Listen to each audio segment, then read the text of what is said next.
The word mummy was derived from the Persian, Arabic word mumia, which means tar, as the ancient Arabs initially thought that the weirdly wrapped bodies uncovered from their ancient tombs were covered in the sticky black substance. However, the ancient Egyptians not only mummified their deceased human counterparts, but they also mummified animals in the millions, from sacrifices made to the gods to pets buried together with their owners. The eventual nationwide mania around the animal mummification industry came to require such large numbers of live animals that large-scale farms, resources, and extra staff to breed and look after an incredible range of animals almost became the norm. Incredibly, over 70 million animals were mummified and buried throughout Egypt's catacombs. We thought it would be interesting to take a look at some of the most incredible mummified animals discovered so far.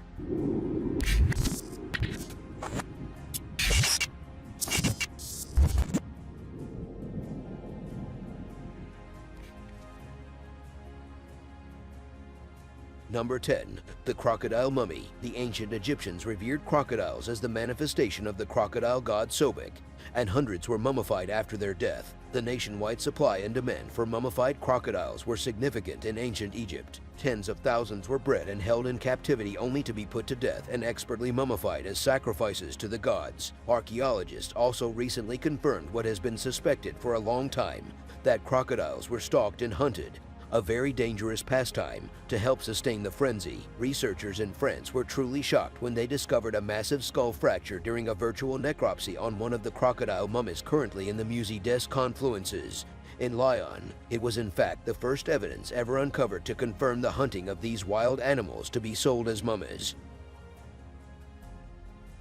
Number 9.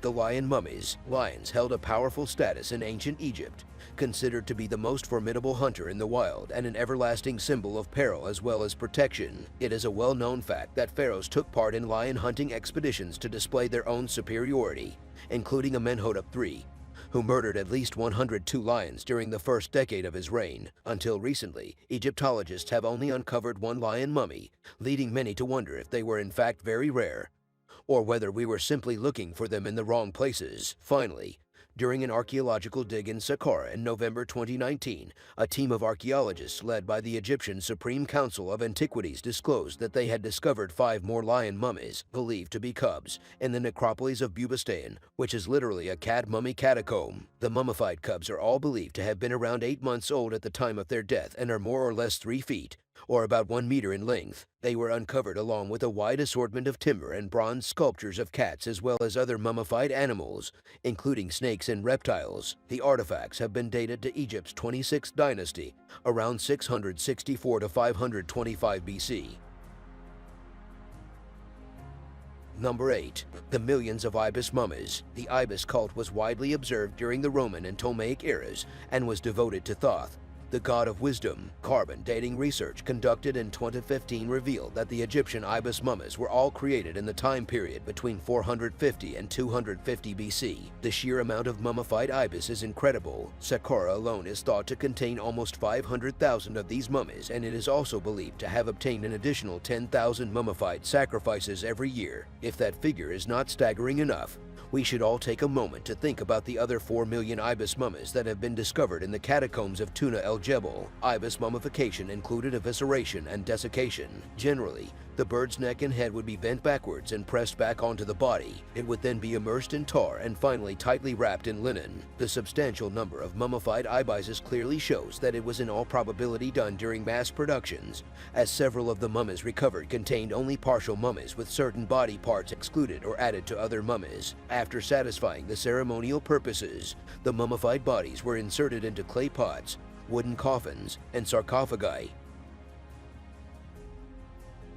Number 7. The Numerous Cat Mummies. The Egyptians were definitely cat people, or cat mummy people, depending on how you look at it. Domestic cats were often mummified as religious sacrifices in large amounts and were claimed to represent Bastet, the goddess of war. The cult of Bastet was located primarily around Beni Hassan and Thebes during the Ptolemaic period. Thousands of cat mummies have also been found throughout the Saqqara catacombs. Cats that were farmed for the sole reason of sacrifice typically died as a result of broken necks or strangulation. During mummification, Their bodies would be left to dry and were then packed with soil, mud, or another kind of packing material. They were usually positioned in a sitting position with their limbs folded next to their bodies. The linen wrapped around their bodies was often decorated with elaborate, decorative designs. In the earlier days of cat mummification, the mummies were often placed in small bronze or timber sarcophagi. The most pricey mummies were usually decorated with facial features that would be painted on with black paint and could have obsidian, rock crystal, or even colored pieces of glass for eyes. Archaeologists have also found several cat mummies that included the bodies of small kittens or fetuses buried within the adult cat. However, as time went by, the mummies became less elaborate and mummification lost some of its consistency. Number 6. Saqqara's Mummified Cobras. Times were hard if you happened to be a snake in Thebes from the late Egyptian period to Egypt's Roman period, when they were considered to be one of the sacred animals of the god Ammon. They were also associated with regeneration and rebirth due to their ability to shed their skins. Many snake mummies were merely wrapped in linen.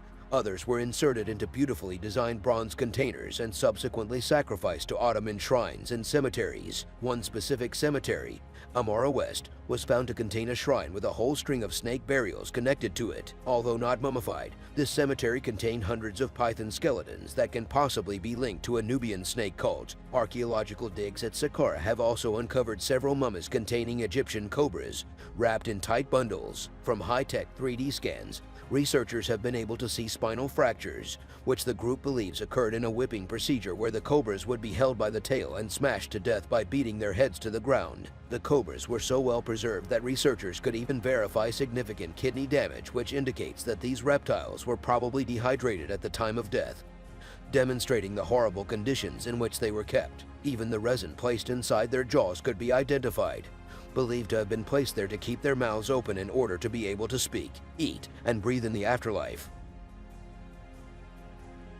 Number 5. Mummified Baboons. As god of the moon as well as the god of wisdom, it was probably a very high honor for baboons to represent the god Thoth. The depictions of baboons on the funerary jars that contain the major organs of their human mummy counterparts are a testimony to the enormous religious and cultural significance of the mammals. Baboons were bred and reared in high volumes at temples, although the number of baboon mummies uncovered to date has not nearly reached the figures we've seen with cats and ibises. About 400 baboon mummies were unearthed at the catacombs of now almost notorious Saqqara. Almost all of the baboons were mummified by utilizing plaster and subsequent burial in wooden chests. The baboon mummies uncovered to date have further shown compelling evidence that they were bred for the sole purpose of mummification and religious sacrifice. None of the baboons died from natural causes, and almost all of them suffered from severe fractures, osteomyelitis, malnutrition, as well as severe vitamin D deficiency. Number 4. Scarab Beetles. In November 2018, archaeologists in Egypt came across an incredibly rare collection of scarab beetle mummies. Their find also included a perfectly breathtaking 5th dynasty tomb, which they opened within the following months. The scarab beetle mummies were found with an assortment of other artifacts spread over 7 tombs located on the boundary of King Userkaf's pyramid complex in the south of Cairo. According to Egypt's Antiquities Ministry, the breakthrough discovery included 2 quite highly significant scarab beetle mummies in cloth discovered on the inside of a limestone sarcophagus with such a beautifully decorated and vaulted lid that the whole crew was astounded by its wonderful condition. A further collection of incredibly well-preserved scarab beetle mummies had also been discovered on the inside of another relatively small sarcophagus. The ministry has revealed that the finding of mummified scarab beetles is absolutely remarkable. It's an extremely rare discovery that most archaeologists may never discover throughout their entire lives. Number 3. Mummified Bulls. The Ibis bull cult emerged as early as 800 BC and is the very first Egyptian cult that could be verified by archaeological finds. The first and greatest among all of ancient Egypt's animal cults, the Ibis bull cult believed the bull to be a symbol of power, strength, and fertility, as it represented the creator gods Osiris and Ptah. Their ultimate mummification played a key part in the daily veneration of these animals. While alive, the bull was accommodated inside a distinctive shrine, luxuriously coddled during his lifetime. Priests presumed that the Ibis bull was a means of interaction between the 2 different gods of creation, so much so that the bull's activities and gestures were meticulously observed, and it was often consulted as the cult's oracle. The Ibis bulls were allowed to die a natural death unless they reached the age of 28 years, at which point they would be sacrificed. After the death of the Ibis bull, the whole nation would go into mourning. It was provided with an extravagant burial which was accompanied by complex funerary guidelines. Because of their size,